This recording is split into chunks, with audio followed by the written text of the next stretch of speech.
Not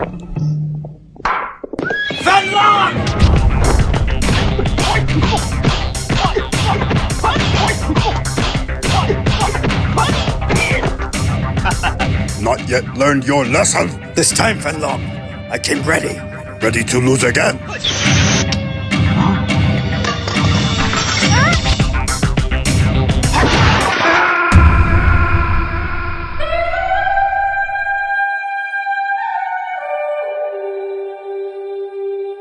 Welcome to the relay. We're covering today's top boxing news. Okay, we'll start with this. I'm sure most of you have heard by now. Gervonta "Tank" Davis false imprisonment charge dropped in case involving X. Situation that has kept him out of the ring and out of action for many months now, costing him upwards of $20 million, I believe it was, for what was supposed to be the Jake Paul fight. Good news for Gervonta.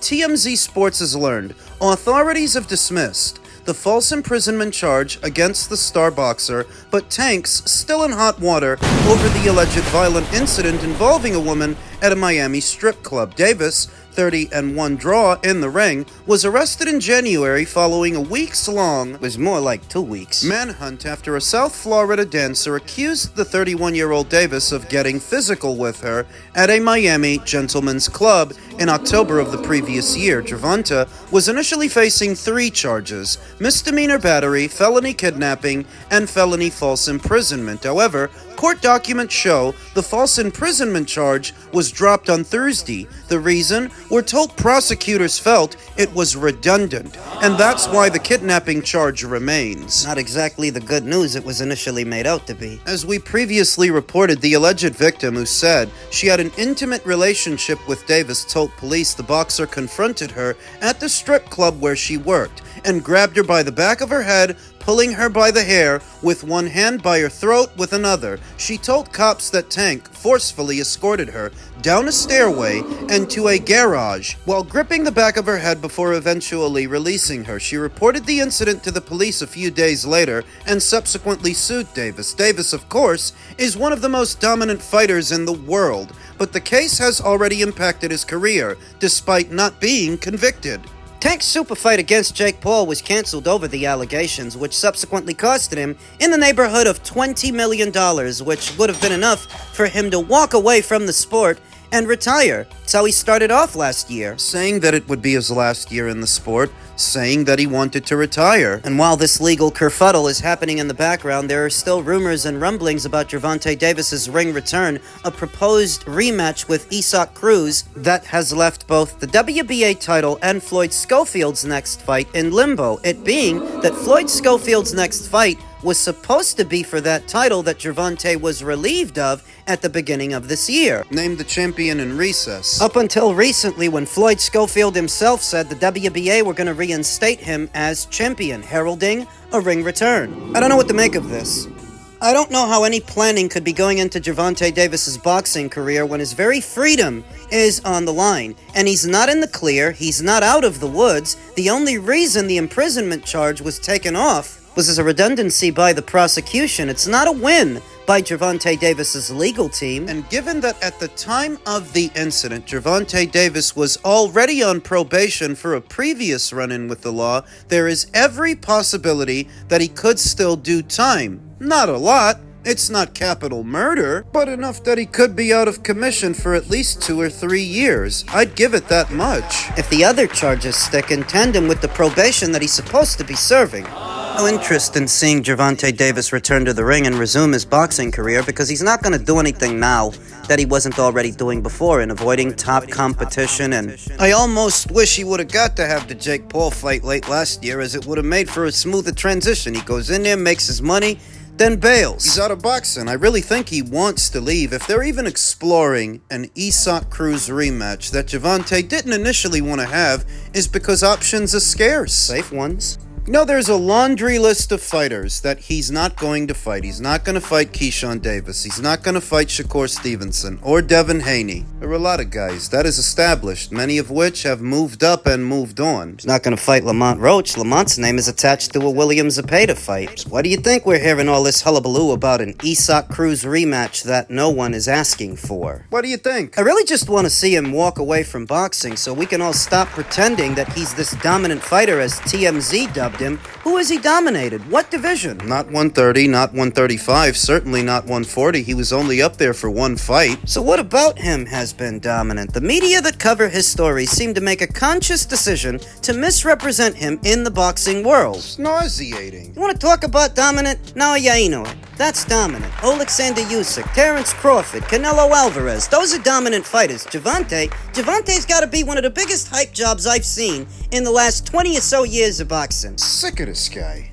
In men's light heavyweight news, Dmitry Bivol's next fight to not be on Usyk's undercard. Dmitry Bivol has been out of the ring since his undisputed championship triumph over Artur Beterbiev over a year ago. The light heavyweight is the king of his weight class and has been viewed as one of the very best pound-for-pound fighters in the world since his 2022 triumph over Canelo Alvarez. That win came during Bivol's reign as WBA champion, a stretch of time that made up one of the longest-lasting title campaigns in the last few years. Artur Beterbiev's alongside his, since they both became champions for the first time in the same year in 2017, effectively ending each other's reigns. One of the defenses during Dimitri's was a win over Gilberto Zurdo Ramirez, when Bivol snapped the 44-fight unbeaten record of the Mexican, who now stands as the unified cruiserweight champion. Bivol possesses some of the sport's most deft and sublime skills, which is why many have been frustrated with his recent inactivity. However, this is not Bivol's fault.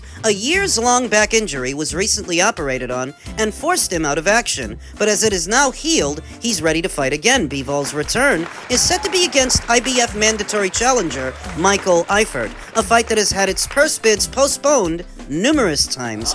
Reports came out that it was set to be on the undercard of Usyk versus Rico Verhoeven, which may have been the single greatest combination of pound-for-pound talent on a single card in years. However, it has now been confirmed that while Bivol will be returning in May, the same month as the Usyk fight, his fight with Eiffert will instead be its own headliner on an RCC Promotions card in Ekaterinburg, Russia. For the well-versed, RCC has been a regional promotional outfit operating in Russia for many years. Apparently, they wanted to pick up this fight. Sort of an oxymoron how many champion-level boxers Russia produces in the sport, but so few big-time boxing matches happen over there. I guess they wanted to do this in front of a Russian crowd, a Russian audience. Is he still with Matchroom? Not completely sure, but even if he is, they weren't the ones putting up the money for his fight on the undercard of Usyk versus Verhoeven, and apparently they're not the ones putting up the money for his fight now in Ekaterinburg, Russia,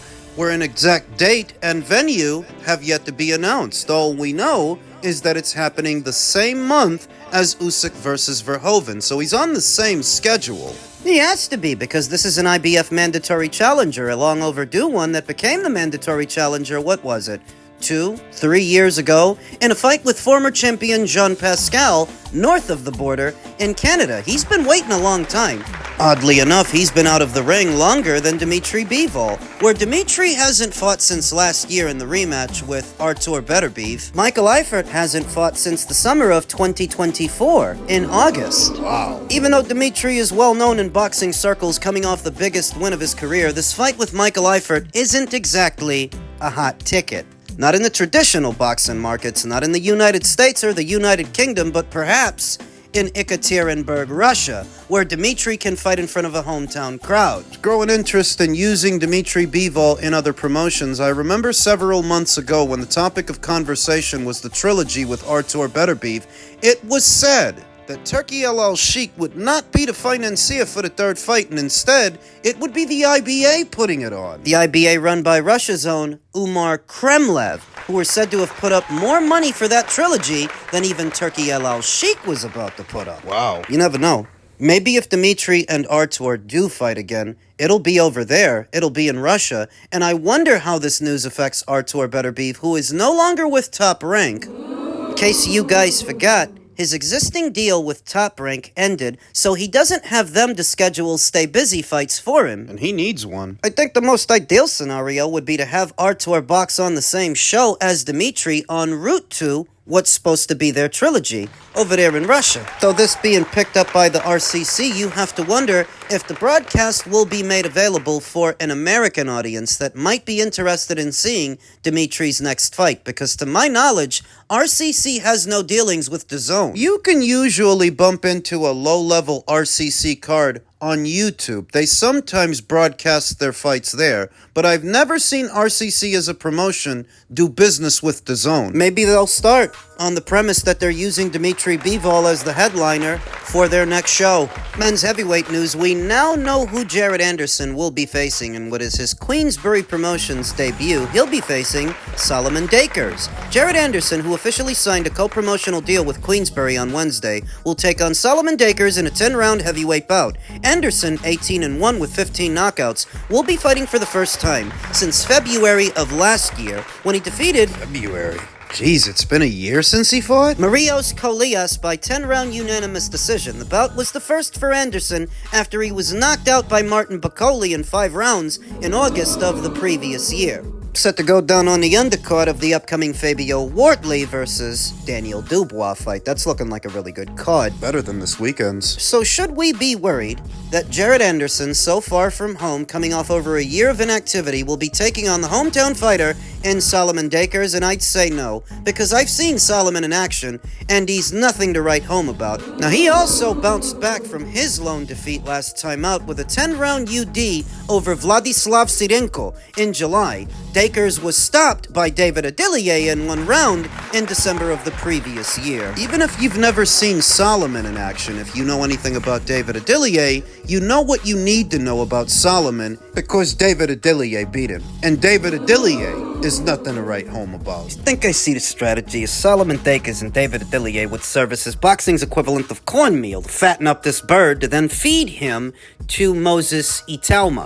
That's what I think is going on. Frank Warren really is not in the business of promoting American nationals, American heavyweights, so there has to be a reason that he decided to co-promote one, especially one having the ticker problem, motivational issues. And I don't think it's because Frankie's planning on turning him into a big draw across the pond in the UK. He's got some of a purpose for this fighter.